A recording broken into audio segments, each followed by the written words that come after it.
musiqi 2-ci Qarabağ müharibəsində qəhrəmancasına şəhid olmuş Rəşad Şiriyevə əlmuxan edilir.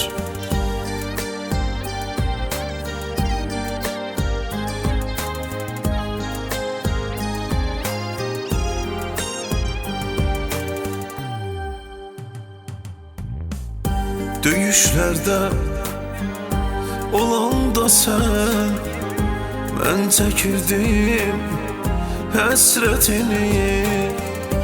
Sən qanınla, sən canınla qorudun öz millətini.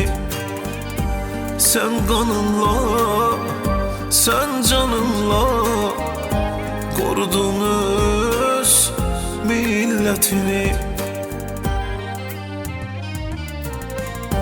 Sən şəhidlik şərbətin içib candan keçdin igid balam.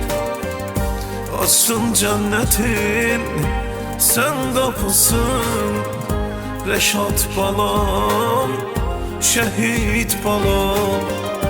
Sən şəhidlik şərbətin içib candan keçdin igid balam.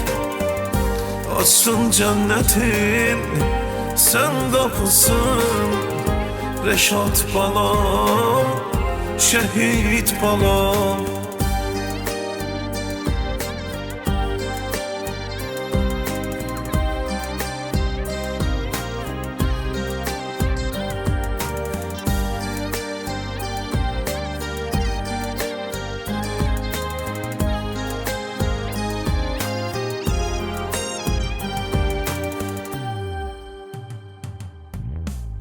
Yoxluğuna, həsrətinə mənim balam necə dözüm? Sən gedəndən Rəşad balam, yollarında qalıb gözüm. Sən gedəndən Rəşad balam, yollarında qalıb gözüm. Sən şəhidlik şərbətin içib candan keçdin igid balam. Açdın cənnətin